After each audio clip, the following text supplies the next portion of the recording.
मैं जब तक तुझे सूर्य के सामने देखता रहूं तब तक मेरे देखने की शक्ति नष्ट ना हो। हे पृथ्वी, सोता हुआ मैं करवट लूं अथवा सीधा होकर सोऊं, उस समय कोई मेरी हिंसा ना करे। हे पृथ्वी, मैं तेरे जिस स्थल को खोदूं वह शीघ्र ही पहला जैसा हो जाए। मैं तेरे मर्म को पूर्ण करने में समर्थ नहीं हूं। हे पृथ्वी, ग्रीष्म, वर्षा, हेमंत, शिशिर और बसंत, ये 6 ऋतुएं तथा दिन, रात और वर्ष, ये सब हमें फल देने वाले हों।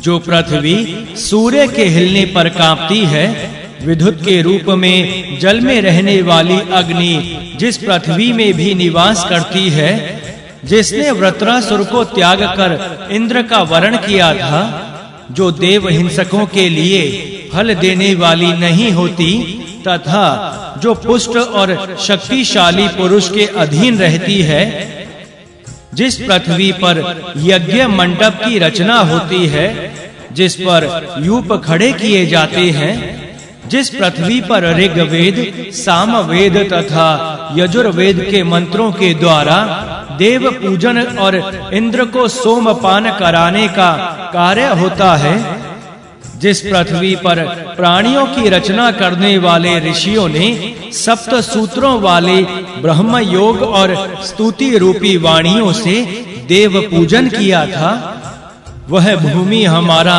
चाहा हुआ धन प्रदान करे, भग हमको प्रेरणा देने वाले हों तथा इंद्र हमारे आगे चलने वाले हों। जिस पृथ्वी पर मनुष्य नाचते और गाते हैं, जिस पर रुदन होता है और दुदुम्भी बजती है, वह पृथ्वी मुझे शत्रुहीन बनाए।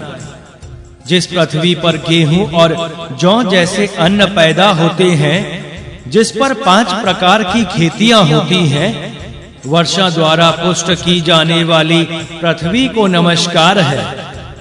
देवताओं द्वारा बनाए गए हिंसक पशु जिस पृथ्वी पर अनेक प्रकार की क्रीड़ाएं करते हैं, जो पूरे संसार को अपने में धारण करती है, उस पृथ्वी की दिशाओं को प्रजापति हमारे लिए मंगलमय करे। निधियों को धारण करने वाली पृथ्वी मुझे गुफा, स्वर्ण, मणि आदि धन प्रदान करे। धन प्रदान करने वाली पृथ्वी हम पर प्रसन्न होती हुई वरदायिनी बने। अनेक धर्मों और अनेक भाषाओं वाले मनुष्यों को धारण करने वाली पृथ्वी अडिग धेनु के समान मेरे लिए धन की हजारों धाराओं को दुहाए।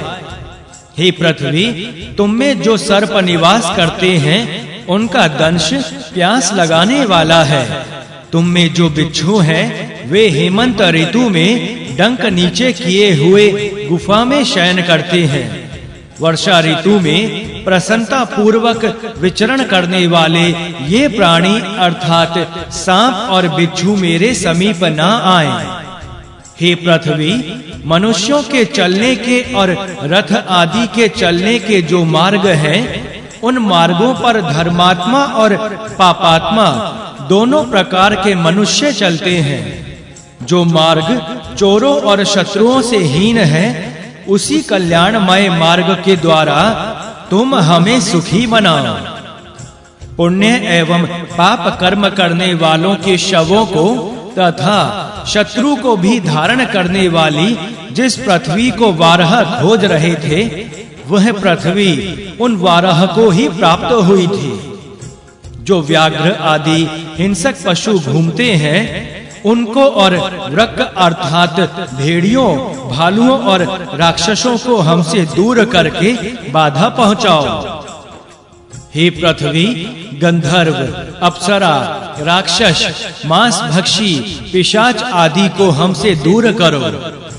जिस पृथ्वी पर 2 पांवों वाले पक्षी हंस, कोवे, गिद्ध आदि घूमते हैं, जिस पृथ्वी पर वायु धूल उड़ाती हुई और वृक्षों को गिराती है तथा वायु के तीक्ष्ण होने पर अग्नि भी उसके साथ चलती है, जिस पृथ्वी पर काले और लाल दिन रात मिले रहते हैं, जो पृथ्वी वर्षा से ढकी रहती है, वह पृथ्वी सुंदर चित्तवृत्ति से हमें प्रिय स्थान प्राप्त कराए। आकाश, पृथ्वी, अंतरिक्ष, अग्नि, सूर्य, जल, मेघ तथा सब देवताओं ने मुझे चलने की शक्ति प्रदान की है। मैं पृथ्वी पर शत्रु का तिरस्कार करने वाले के रूप में प्रसिद्ध हूँ। मैं अपने शत्रुओं के सामने जाकर उन्हें दबाऊं। मैं हर दिशा में रहने वाले शत्रु को भली भांति वश में कर लूं। हे पृथ्वी, तुम्हारे विस्तृत होने से पहले देवताओं ने तुमसे विस्तार वाली होने को कहा था। उस समय तुम में भूतों ने प्रवेश किया, तभी 4 दिशाएं बनाई गईं। पृथ्वी पर जो गांव, जंगल और सभाएं हैं, जो युद्ध की मंत्रणाएं हैं तथा जो युद्ध होते हैं, हे भूमि, हम उन सब में तेरी वंदना करते हैं। पृथ्वी में उत्पन्न हुए पदार्थ पृथ्वी पर ही रहते हैं तथा अश्व के समान उस पर धूल उड़ाते हैं। यह भूमि भद्रा और उर्वरा है। यह वनस्पतियों तथा औषधियों के प्रभाव से लोक का पालन करने वाली है। मैं जो कुछ कहूँ वह मधुर हो। मैं जिसे देखूं वही मेरा प्रिय हो जाए। मैं यशस्वी और वेग वाला बनूं। मैं दूसरों का भक्षक होता हुआ उनका संहार करूं जो मुझे कंपित करे।